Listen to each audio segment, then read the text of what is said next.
as well as members of the audience, certain of them will intervene, it's got a major role for the audience. You all up for it? Right. At various times, as Socrates, because the first book of the Republic starts with a long discussion about how we're going to get ahead. And in the first half, up until Thrasymachus comes in, I will come before you and I'll say, well, what do you think? Will we ever get into heaven by thinking like a thief? And you're meant to reply, no, we'll never get to heaven by, for instance, thinking like a thief. Okay? Let's try another one. Will you ever get to heaven by doing what you should? And you say, no, we'll never get to heaven by doing what we should. Right? And we carry on like that. It'll test whether everybody's aware. Right, the scene the first part of the Republic is set in is the festival of Dionysus, the biggest piss-up in the Athenian calendar. And we're in Piraeus. And Socrates has just arrived in a friend's house, and he turns to the friend's old father, and he says, I always like to meet an old man, for they have so much to tell me. I ask you then, what is it like being old? Well, it's mostly about bunions and boils, and bladders and bowel movements. Where were the conveniences? Yes. But it's also about the ingratitude of youth and reliving your past glories. But I have great consolation. Oh, yes, because I have been rich enough to pay my way. Yes, and as the poet says, you know, to each one his due, and so, that means I am going to heaven. Oh, that sounds like wisdom indeed. Is this how we have to go to heaven? To pay back our debts? Well, count me in. I'm quite poor, I often don't, but I'll do my best. Hang on, though. I think I found a technical hitch. Just suppose you lent me your sword, and then I went mad, and I was going to kill my family. It's been known.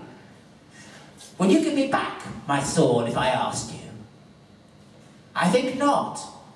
I don't think we can get to heaven this way.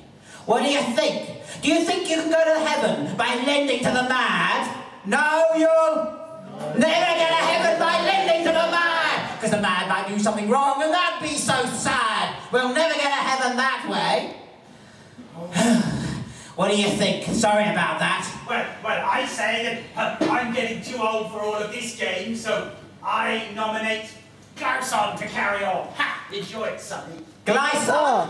Your father's, hobbling off. Have you any ideas about how to render to each their due? So justice is rendering to each their due. Yes, I said that. As the poet says, but, well, perhaps it means justice is looking after another's affairs fairly and in their interest. Looking after another's affairs. Now that sounds good. Managing their money. Looking after it well. No.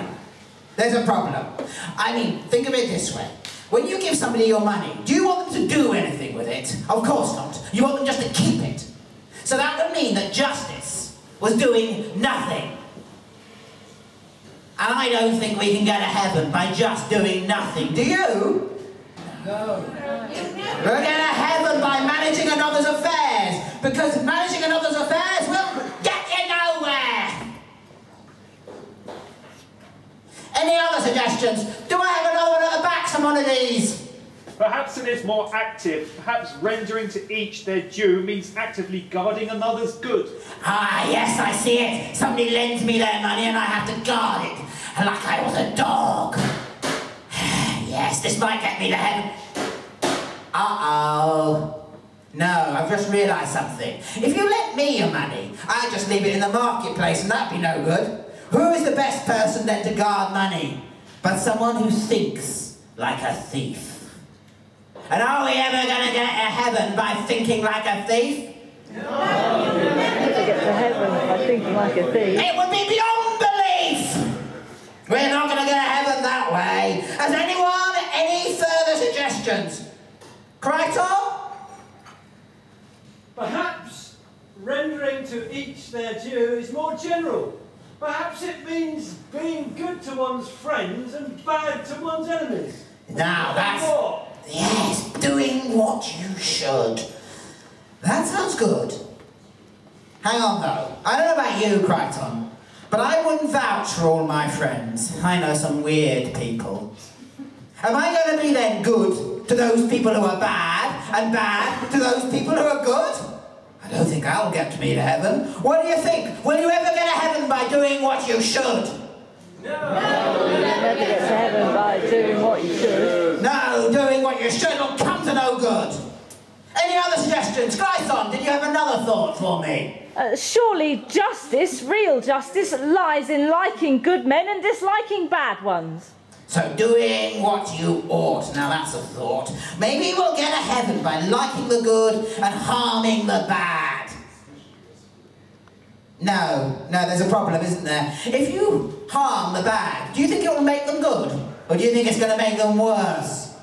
And are we really going to get to heaven by making a bad man worse? I don't think so. What do you think? Will we ever get to heaven by doing what we ought? No, we'll never get to heaven by doing what we ought. It's far too fraught! Uh-oh, here comes vengeance. He's just come in the room. You see him? Thrasymachos. With a face like thunder. Have you something for us, Thrasymachos? If you pay me, I will. Sophist. All right. Penny for your thoughts. Justice is the will of the powerful. Oh, now that's a definition. Justice is the will of the powerful. But suppose the powerful make a mistake. Would it still be their will? Whereas they are stupid. They are not powerful. For power and knowledge go together. So power and knowledge go together in the mind. Oh, this is a thought. I knew you could tell a good sophist. Yes. But is this really right? Is this what knowledge is? I mean, if I study medicine, do I do it for my own benefit, or do I learn something else? Medicine. Or if I build ships, surely I study to be something other than me, a shipwright. Or a shepherd learns how to manage their flocks. Is that not right, Thrasymachos? Where is your nanny, Socrates? Where is your nappy? Have you not realized the butcher looks after the sheep for his own benefit, not theirs? And justice is the way he controls the flock. For power lies in injustice and self-interest, and it alone. It is better then to injustice, and wiser too. It is better to be unjust. Ah, now that is a thought that would unpick everything. Let me think on that. Let me start somewhere. Something I don't really understand. If you are a musician, what would you say? Who was the better musician? One who understood music and learnt their part in the orchestra and played when it was fitting? Or one who just played when and what he wanted to? Who would you rather have in the orchestra? I think the first, wouldn't you? And who would you say was wiser? Those who studied their parts? Or those who just interrupted? I think it must be those who study and those who learn. And are they not like the just? And suppose you and I, Thrasymachos, set up as robbers. And a fine pair we'd be too.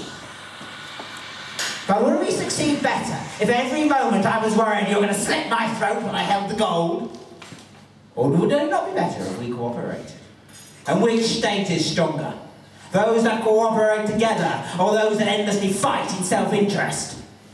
And which would you then call just? Surely those who help each other. And what are we to say of the gods? Are they not just? Are they not powerful? I think that we may conclude wisdom, power, and justice lie together. But we have not yet said what justice is. We have merely defined it on the level of the state, on the level of the big. To really understand justice, I think we're going to have to go somewhere very different. We're going to have to go into the human soul. We're going to have to understand how justice gives us mastery of our passions, how it sets us free and allows us to be powerful.